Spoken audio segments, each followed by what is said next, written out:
ubu ni saa 10 n'igice ku isaha mpuzamakungu ya GMT, isaha 12 n'igice mu Rwanda no mu Burundi. Muri kumwe na Nina Iradukunda. Ndabahaye mwiriwe n'ikaze bakunze ba BBC Gahuza Miryango. Izi ni ingingo z'amakuru yo kuri uyu munsi wa gatanu itariki 11 z'ukwa kane mu 2025. Ishiramwe mpuzamakungu ONU ryagabishije ko ingaruka ziguma ziyongera z'ibitero vya Israel bibangamiye ubuzima bwo muri kazoza bw'abanyapalestina baba mu karere ka Gaza. Mu Burundi ikivuko ca Rumonge kirabangamiwe n'iduga ry'amazi y'ikiyaga Tanganyika, abanyagihugu bahaba basaba gutabagwa. Hari abantu bapanze bahangayitse bamaze nk'amezi 5 bapanze batararonka ubari amafaranga bariha. Ahaje naratevye ndananirwa ndongera ndagaruka ngaha. Badufashe kuko abantu turagowe kino kiza caje. Hama leta nayo yiga ukuntu amazi yasubiza inyuma kuko amazi ntabwo ari menshi. Tubafitiye n'ikiganiro c'abaza muganga. Aya makuru ahagarariwe na Mark niyo nkuru.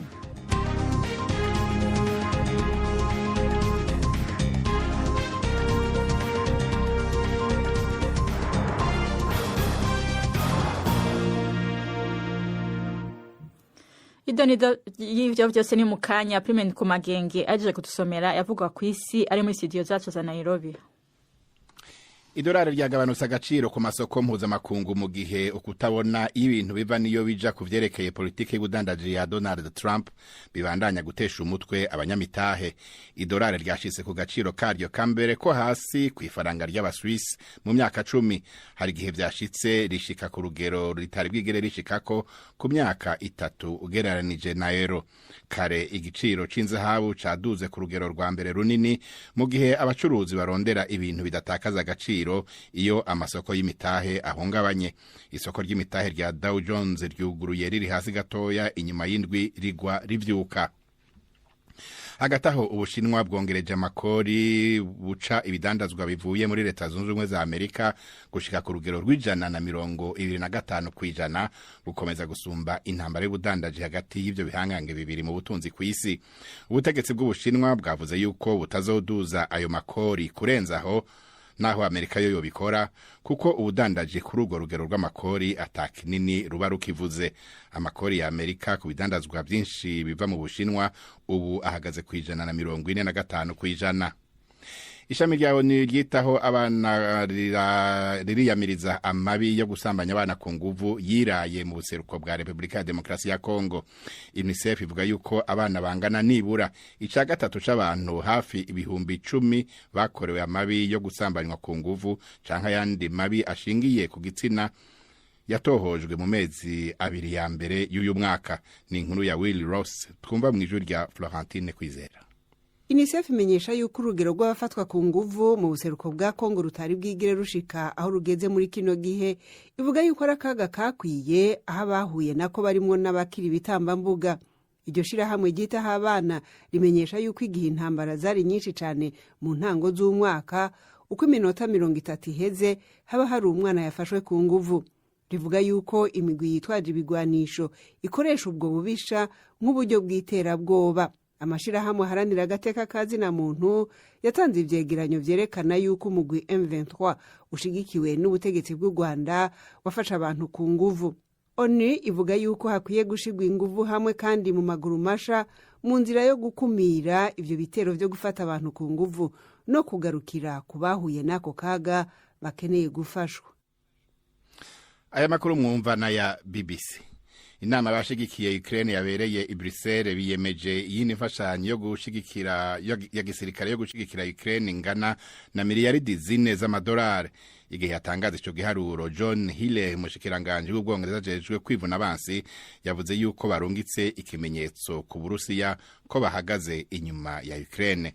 Imfashanyo ya Leta Zunze Ubumwe za Amerika kuri Ukraine ivyayubu ntawe bizi neza mu gihe ico gihugu ubu kirajwe ishinga no gushika ku masezerano yo guhagarika intambara. Umushikiranganje wa Amerika jejwe kwivuna abansi iyo nama ntiyayitavye imbona nkubone. Umushikiranganje w'Ubudagi hajejwe kwivuna abansi Boris Pistorius yavuze yuko kuba Uburusiya bubandanya ibitero kuri Ukraine bisigura yuko amahoro atari hafi muri iki gihe. Uburusiya burabandanya ibitero vyabo kuri Ukraine ku murindi utagabanuka. Iyi ndi yonyene Uburusiya bwagavye ibitero vyinshi bikomeye harimwo no ku bibanza abantu babamwo muri Ukraine. Ivyo bikorwa vy'agasomborozo vyerekana ko Uburusiya gushika ubu ata mahoro bunezwe. Ukraine ikeneye igisirikare gikomeye. Ico gihe honyene niho inzira y'ibiganiro izoshobora gushikana ku mahoro nyayo kandi arama. Lead to a just and lasting peace. Hagati aho umukuru w'Uburusiya ariko arabonana n'intumwa idasanzwe ya Leta Zunze Ubumwe za Amerika Steve Witkoff mu gisagara ca St Petersburg. Witkoff yakiriwe n'igishika n'umukuru w'Uburusiya. Abo bagabo bompi bakoranye mu biganza bongera baramwenyura imbere y'ivyuma bifata amasanamu. Ibiro vy'umukuru w'Uburusiya vyemeje ko baganira ku ntambara yo muri Ukraine, ariko bigabisha yuko atawo kwitega yuko hari ibintu bikomeye baja gushikako. Bubaye bwa gatatu iyo ntumwa ya Amerika ibonana na Putin mu gihe Donald Trump abandanya kurondera gushika ku masezerano yo guhagarika intambara. Ndangirize muri Nigeria ho abategetsi babujije amaradiyo n'amateleviziyo gusubira kuvuza indirimbo inegura ibikorwa by'umukuru w'igihugu Bola Tinubu. Urwego rw'igihugu rujejwe ibica ku maradiyo n'amateleviziyo rwavuze yuko indirimbo ya Idris Abdul Karim Tell Your Papa, no kuvuga mu bwira so wawe, itabereye kandi itujuje urugero rw'urupfasoni. Amajambo y'iyo ndirimbo asaba Sei, umuhungu wa Tinubu, afise ijambo rikomeye kubwira se ko abantu muri Nigeria bariko barapfa kubera amagume y'ubutunzi n'umutekano muke.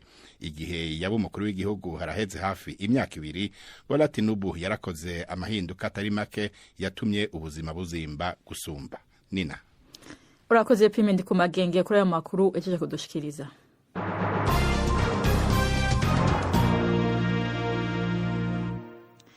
Amakuru yacu tuyahere mu karere k'iburasirazuba bwo hagati. Ishiramwe mpuzamakungu ONU ryagabishije ko ingaruka ziguma ziyongera z'ibikorwa vya Israel zibangamiye ubuzima bwo muri kazoza k'abanyapalestina nk'umugwi wo mu karere ka Gaza. Ibiro vy'uburenganzira bwa muntu bw'iryo shirahamwe bwavuze kandi ko ibitero vya vuba biharurwa muri za mirongo vya Israel vyiciwemwo abagore n'abana gusa. Ni inkuru ya Mike Thompson mwuva mw'ijwi rya Florentine Kwizera. Umuvugizi wo mw'ishirahamwe mpuzamakungu ni Ravina Shamasani yavuze yuko urugero runini rw'abapfa, ibisambuka no guteshaguzwa kw'abahindura ibibanza bahunga hamwe no kwanka yuko ivyangombwa vy'ibanze bibashikira biriko birabangamira ubuzima bw'abanyapalestina bo mu karere ka Gaza. Yongera koko kubona hari ibisasu biriko biramijagirwa aho abantu bategetswe kwiyegeraniriza bisigura yuko atana hamwe hari umutekano muri ako gace.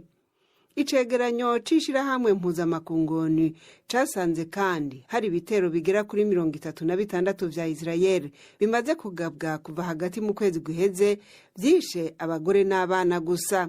Igisirikare ca Israel kimenyesha yuko gitumbera gusa abagwanyi b'umuhari Hamas kandi yuko gikora uko gishoboye kugira ngo abahitanwa n'izo ntambara babe bake cane. Iyo yari inkuru ya Mike Thompson mwariko mwumva mw'ijwi rya Florentine Kwizera. Tubandanyiriza amakuru yacu mu Burundi. Hambavu y'ingaruka z'intambara ziriko zibera mu buseruko bwa Republika ya Demokarasi ya Kongo, ikivuko ca Rumonge kirageramiwe n'iduga ry'amazi y'ikiyaga Tanganyika. Zimwe mu nyubakwa zashikiramo ibidandazwa izakoreramo abajejwe gusuzuma amagara y'abinjira n'abasohoka canke izabegeranya amakori n'amatagisi zarahitanywe n'ayo mazi. Iduga rya Tanganyika rigeramiye kandi amazu yakira ingenzi, ubunywero n'imihana biri ku nkengera. Abanyagihugu bahaba basaba gutabagwa. Ni inkuru ya Jidasi Hundimpundu. Ushitse ku kivuko ca Rumonge ubona uruja n'uruza rw'abakozi bariko baca mu mazi abagera ku mavi canke haruguru y'amavi baja gupakurura ubwato. Ahahoze isi yumye ubu ntawe ukihamenya. Utereje amaso hirya ubona inyubakwa zabomaguritse, ibisigarira vy'impome bihagaze muri Tanganyika. Agripine Nduwimana arongoye ikivuko ca Rumonge avuga ko ibintu bitoroshe. Aho twahora tubika ibidandazwa byabibije bivuye mu bihugu bibanyi bya Tanzania na Kongo canke ibidandazwa biva ngaha mu gihugu cacu bijabuka, ahantu hose twahora tubibika murabona yuko amazi yamaze kuharengera. Murabona ko inyubakwa zimwe no gusambuka zasambutse, twaranahahombeye kuko hariho stoke yarimwe inzoga izi za Braludi zijabuka muri Kongo. Twavyutse ivyo rimwe dusanga amakazi ya mama yamaze gutwarwa n'amazi. Uretse inyubakwa zashikiramwe ibidandazwa n'ahakorera abajejwe gusuzuma amagara y'abinjira n'abasohoka, canke ahakorera begeranya amakori n'amatagisi harashikiriwe. Bose babaye bararondera aho bisondeka. Twaragerageje turafashanya kugira ngo dushobore kuronka izi nyubako mubona turiko turakoreramo ubu byifata kibanza mu kurindira umugambi wa leta ufashijwe na Banki Mondiale wo kuzokubaka ikivuko giteye imbere. Abadandaza bavuga ko ingorane yatumye ibikorwa byo gupakira no gupakurura bizimba. Nk'amahera yo gupakurura ikazi imwe y'inzoga yavuye ku 250 aja ku 400. Iduga ry'amazi ya Tanganyika rigeramiye kandi amahoteli, ubunywero n'imihana biri ku nkengera. Akarorero ni ku kabari kitwa Tourist Town Beach.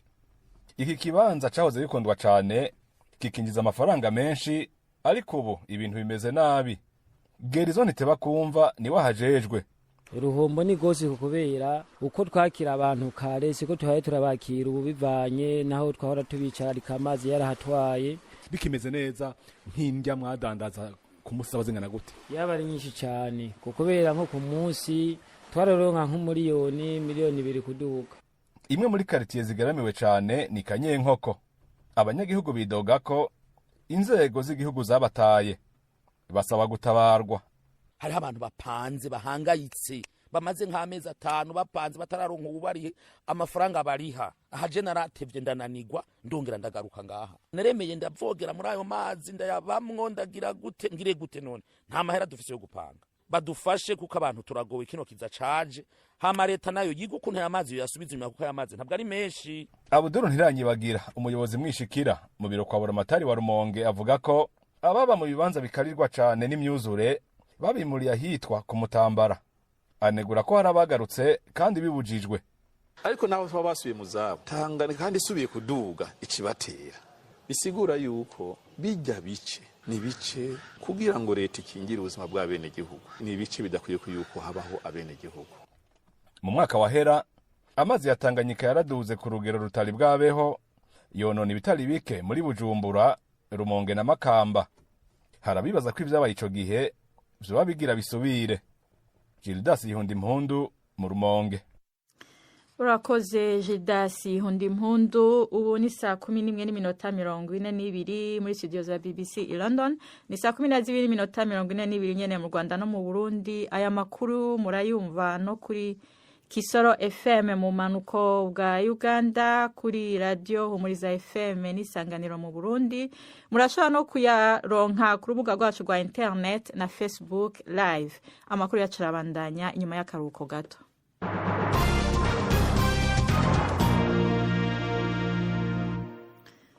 Tugume mu karere k'ibiyaga binini.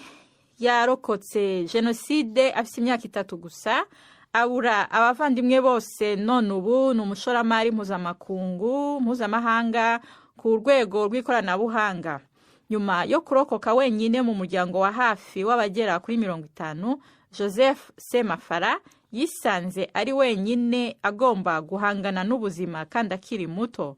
Kubaho mu kigo cy'imfubyi, kwirera ari muto, ndetse n'ubwoba bwo kuzabaho ubuzima bubi ni nkuko yabayeho ari muto ngo nibyo byamwubatsemwo kwiyemeza rwiyemezamirimo ukomeye, ubu ukorana n'ibigo mpuzamahanga bikomeye. Ni inkuru ya Jean-Claude Mwambutsa.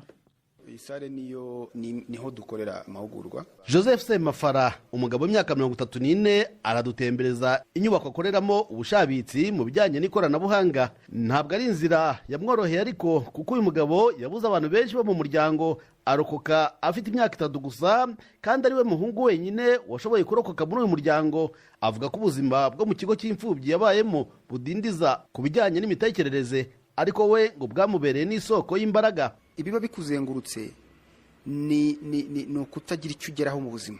Ibigo by'imfubyi rero ngewe icyo byambibyemo ubwoba bw'ubuzima n'ishyaka. Mu gihe cy'imanza za gacaca, Semafara ngo yababajwe n'ukuntu abishe abo mu muryango we bawugaragazaga nk'uwari ukennye cyane kugira ngo batishyura ibintu byinshi byangijwe. Gukura yanga kuzabaho mu bukene nk'ubwavugwaga ku muryango we, nabyo ngo byamwubatsemo umutima wo gukora cyane. Umugabo washenye inzu yacu kugira ngo azakunde yishyure make, avuga ko inzu yacu yari yubatswe n'amabati 2. Icyo kintu cyanze kumvamo kugeza n'ubu, kuko twarabakeneye go kugira inzu y'amabati 2.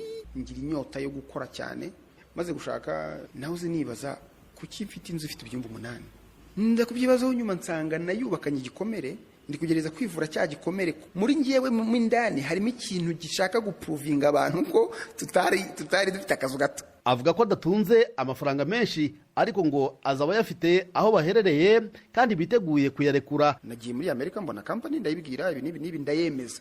Ngi rero ufite iyo soko yo gushaka abakozi kandi ibyo bintu bashaka ntabwo bizi kubera ko nta mafaranga ufite uraza kunyemerera nkucuruze undi muntu aze kukwishyurira ayo mafaranga. Iyo urashaka abakozi gukorera mu Rwanda dufite abantu benshi bakunze aho u Rwanda rugeze, abo rero nibo nkorana nabo. Haba mu mushinga y'ubushakashatsi mu ikoranabuhanga akorana n'ibigo mpuzamahanga ndetse no gushaka abakozi bafite ubushobozi bakenerwa ku isoko ryo mu Rwanda. Uyu mugabo yifashisha abanyeshuri bavuye muri kaminuza z'ikoranabuhanga akorana nazo. Emmanuel Uwayo, impuguke mu ikoranabuhanga yazamuwe na Semafara. Nakuze mureberaho nguko ngana ukunda cyamureberaho n'ubungubu. Inama nagira umuntu umeze ufite ubuzima nk'ubwo nanyuzemo no guhindura uburyo arebamo ikibazo arimo, aho kugira ngo arebe nk'aho ari ikibazo yagezemo, ahubwo arebe uburyo yabyaza umusaruro andi mahirwe yagezeyo kuba yabonye ubundi buzima. Uretse abahugura ndetse akanabashakira akazi, Semafara ngo anafasha urubyiruko gushyira ibitekerezo ku murongo iyo bafite imishinga runaka. Abo ni nka Ariela Tuyishime, umukobwa w'imyaka 26 watangiye umuryango Life Changing Endeavor ufasha abakobwa barimo ababyariye iwabo. Aramfasha kubishyira mu murongo, wabikora gutya. Ikindi akunda kunyereka cyane yuko mfite ubushobozi. Kuba umuntu ukomeye cyangwa ukora ibintu bikomeye ntabwo bisaba kuba waravukiye mu buzima bwiza cyangwa ufite ubushobozi burenze. Akunda kunsharinga inkuru yiwe, ubuzima yagendamo n'uburyo yatangiriye ku busa. Agira inama abakiri bato, Semafara avuga ko kwiheba ari ikintu umuntu agomba guhungira kure niba agomba kuva mu bihe bibi arimo. Ikindi wasanga amahirwe y'akazi n'ishoramari ariho, ngo bisaba guhitamo ikintu kimwe kandi ukirinda kujarajara wigana ibyakozwe n'abandi. Jean-Claude Mwambutsa, BBC Gahuzamiryango, i Kigali. Urakoze Jean-Claude Mwambutsa. Inkuru irambuye ku buzima bwa Joseph Semafara muzoyumva ejo mu kiganiro cy'imvano imvano muzoshikirizwa na Fene Gakwaya. Ubu naho n'umwanya w'ikiganiro cy'inkino mushikirizwa na Alain Majesté Barenga. Mwiriwe neza abakunzi ba BBC Gahuzamiryango. Ano makuru tuhere mu gihugu c'Ubwongereza aho Munyamisiri Mohamed Salah w'imyaka 32 yarayongereye amasezerano y'imyaka 2 mu mugwi wa Liverpool. Mohamed Salah yashitse muri uwo mugwi mu 2017 avuye mu Butaliyano mu mugwi wa AS Roma. Yongeye amasezerano mu gihe byari imisi binugwanugwa mu binyamakuru byo mu Bwongereza kwashobora kuva muri uwo mugwi mu mpera z'ihiganwa akerekeza mu bihugu by'Abarabu. Aho igihugu ca Arabia Saudite gikinamwo Cristiano Ronaldo, Riyad Mahrez, Sadio Mane n'abindi bihangaga byahoze bibica bigacika mu higanwa ry'Ubwongereza bya English Premier League, arico cavugwa cane. Mu myaka 8 yaramaze akinira Liverpool, Mohamed Salah yakiniye uwo mugwi inkino 394 awutsindira ibitsindo 223, aha bagenzi we imipira avuyemwo ibitsindo 109. Nayo mahiganwa y'uno mwaka mu nkino zose amaze gukina Liverpool amaze kuyitsindira ibitsindo 32. Liverpool, Mohamed Salah yaraye yiyongereyemo amasezerano iri ku isonga ry'ihiganwa ryo mu Bwongereza English Premier League, ukarusha n'amanota 12 yose umugwi wa kabiri ari wo Arsenal. Tukiri mu Bwongereza mu higanwa ryayo rikuru rya English Premier League buca ibandanya ejo aho bukera ku munsi wa gatandatu hagiye gukoreshwa ubuhinga bushasha bwo gusifura uwareyaririye hakoreshejwe ubuhinga bwa kamera n'inyabwonko bita mu gifaransa hors-jeu semi-automatisé. Ubuhinga bwashizwe ku bibuga birenga 200 vyakira izo nkino. Ubwo buhinga bugiye kugabanya imari ku ngingo z'abasifuzi ku bakinyi baba baraririye kuko buzokwifashishwa ubwenge bw'ubukorano intelligence artificielle na za kamera nyinshi zizoba zinyanyagiye ku bibuga, aho n'ingingo y'umuhagarikizi w'urukino izokwerekwa ikibiriraho abarorezi ku mateleviziyo azoba ari ku bibuga n'amateleviziyo azoba ariko yerekana ikibiriraho izo nkino. Muri izo nkino za English Premier League hazoca uwambaye impera zino ndwi, aho ku ndwi ya 32 ku munsi wa gatandatu Manchester City izoca kina na Crystal Palace. Southampton vyamaze kumenyekana ko izomanuka mu cicaro ca kabiri, izotana mu mitwe na Aston Villa na Nottingham Forest, ihuza ubwayi na Everton. Brighton nayo ihure na Leicester. Arsenal izohura na Brentford nayo ku munsi w'Imana. Chelsea izohura na Ipswich. Wolves nayo ihure na Tottenham. Liverpool ihure na West Ham. Newcastle nayo ihure na Manchester United. Nayo mu nkino za buraya za Europa League z'imigwi yabaye ya kabiri wabo ku munsi we Glasgow Rangers yo muri Ecosse yanganije na Atletico Bilbao yo muri Espagne busa ku bundi. Olympique Lyonnais yo mu Bufaransa ingana na Manchester United yo mu Bwongereza bibiri ku bindi. Tottenham Hotspur ingana na Eintracht Frankfurt yo mu Budagi kimwe ku kindi. Mugebo yo muri Norvege yatsinze Lazio yo mu Butaliyano ibitsindo bibiri ku busa. Ni hano dushe dusozera no makuru. Ndi Alain Majesté barengana yabashikirije. Ubu naho duha umwanya ikiganiro cabaza muganga mushikirizwa na Yvette Kabatesi.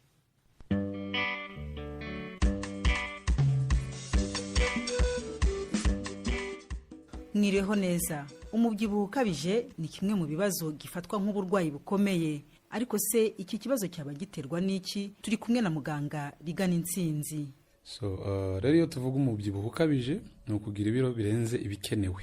Umuntu rero usanzwe umeze neza agomba kuba afite hagati ya 18 na 25. Ni igipimo fatizo kireba ibiro bigereranyijwe n'uburebure bw'umuntu, iyo bita BMI. Iyo usanze rero hagati ya 18 na 25 uba uri mu bisanzwe. Iyo rero usanze uri hagati ya 25 kugeza kuri 30 uba uri mu biro bikabije birenze ibikenewe, byo twita surpoids, ariko ubutarajya muri obesite rero iyo twagarutseho twavugaga umubyibuho ukabije duhera kuri 30 kugeza kuri 40, ariko nabyo hagati aho hari ibyiciro byayo, icyiciro cya mbere, cya kabiri, cya gatatu cy'umubyibuho ukabije. Ariko ni iki mu by'ukuri gitera uwo mubyibuho ukabije tuvuga? Ndagaruka ku mirire, nicyo cya mbere. Kurya indyo zivuye cyane cyane zihinguye mu nganda, birimo amasukari menshi cyane, amakalori menshi, ugasanga nibyo abantu birira, amaboite de conserve, bya biryo byo mu dukopo, ndetse n'amasukari bisanzwe, ubwo ndavuga nk'amashokola. Inzoga zirimo isukari nayo ishobora kuba impamvu yo kongera ibiro. Kandi ugasanga kenshi biriya binure byo kunda ari byo biza cyane cyane. Biriya binure ubona inyuma ku mubiri, umenye ko no mu mitsi no ku mutima akenshi biba biriho. Aho ngaho deja iyo ni impamvu imwe, imirire. Indi mpamvu, imiterere karemano y'umuntu, kuvukana imibiri minini. Mu muryango muri abantu banini, ntacyo wabikoraho. Ufite nawe utwo turemangingo, ama genes atuma ugira ibiro byinshi mu buryo budasobanutse. Iyo ni impamvu ya kabiri. Impamvu ya gatatu ushobora kuvuga ni siporo nkeya cyangwa se itariho, no kuba umuntu yicaye, cyane cyane mbigarukaho no ku bana. Ni ikigereranyo cyakozwe, basanga abana bicara cyane kuri ekara, kwa kundi baba bareba amateleviziyo n'andi ma ekara, ni ukwicara cyane. Hakaba n'ikindi nshobora kugarukaho cya nyuma, ni imihindagurikire ndetse n'ibihe. Ugasanga wari uri mu cyiciro cy'abashomeri, ubonye akazi, uhise uhindura n'imirire mu buryo butunguranye, utangiye kurya ibyo wumva byose, ako kanya n'umubiri wawe urahinduka. Ni nk'izo mpamvu zimwe na zimwe twagarukaho zitera uwo mubyibuho ukabije. Nk'abagore batwite usanga agira ikibazo kenshi cyo kubyibuha cyangwa se kwiyongera ibiro cyane. Byo byaba biterwa n'iki Dr.? Ku muntu utwite rero, byo ni impamvu z'imisemburo, bitewe n'uko nyine atwite, hamwe n'iyo misemburo bigahindura umubiri we, cyane cyane ibyo ngibyo. Aha rero ku ngaruka ziravugwa ari nyinshi. Ingaruka nyamukuru z'umuntu ufite icyo kibazo cy'umubyibuho ukabije n'izi. Icya mbere, wenda ngaruke ku mitekerereze y'umuntu, ukaba wumva umubiri wawe urawanze. Bamwe na bamwe bakagira kwiheba gukabije, ayo depression.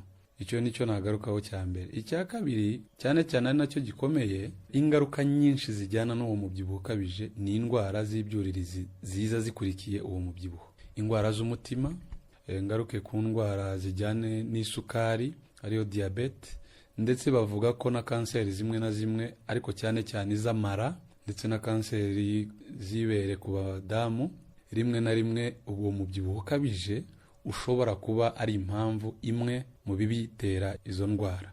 Hama rero umuntu ashobora gufashwa kwa muganga, hari icyo mubamarira, bigenda gute? Hari icyo twagarutseho tuvuga ati imiterere karemano y'umuntu cyangwa se y'umuryango rimwe na rimwe utagira icyo uhinduraho, ariko hari nk'ibintu dushobora guhindura, bimwe twavuze by'imirire. Urugero ngo hari abantu bagerageza gukora siporo ariko yava muri siporo akaba yarya izo brochette 5 akarenzaho icyo kunywa, ibyo yariye na siporo yakoze ni nk'usubije aho yakuye cyangwa akarenza. Rero tubanze tugabanye amaviande rouge cyangwa se inyama n'insoro z'umutuku, turye bishoboka imbuto, imboga, nibyo usanga kenshi umuntu ushaka gutakaza ibiro akunze gufata bigakunda.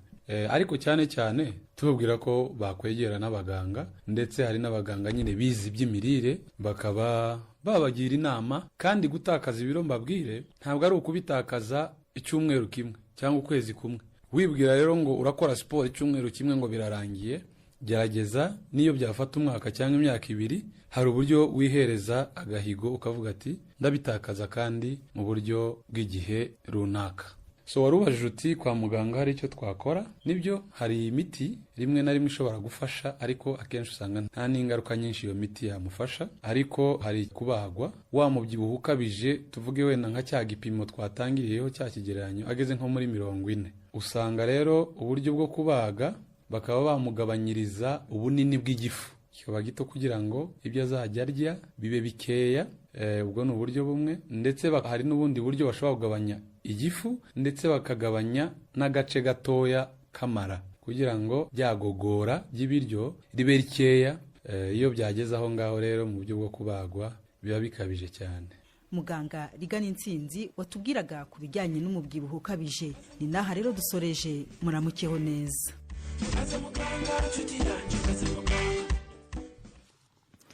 Urakoze Yvette Kabatesi na Rigana Intsinzi mwariko muraganira. Imbere yo kubasezera nkundura ndabibutse incamake y'amakuru. Ishirahamwe mpuzamakungu ONU ryagabishije ko ingaruka ziguma ziyongera z'ibitero vya Israel zibangamiye ubuzima bwo muri kazoza k'abanyapalestina baba muri ako karere ka Gaza. Mu Burundi ikivuko ca Rumonge kiragiramiwe n'iduga ry'amazi y'ikiyaga Tanganyika, abanyagihugu bahaba basaba gutabagwa. Amakuru no munsi rero agarukiye ngaha, ariko ndabibutse kandi ko ibiganiro vyacu bibandanye no mu mpera z'indwi. Ku munsi w'ejo muzokumva ikiganiro c'imvo n'imvano, ku munsi w'Imana naho muzokumva ibice 2 vy'urunana twabashikirije muri ino ndwi. Aya makuru mwayashikirijwe na Nina Iradukunda, mu buhinga bw'ivyuma twafashijwe na Darcy, yarahagarariwe na Mark niyo nkuru. Mwarakoze kwana natwe muri ino ndwi yose, mugire weekend nziza mwese.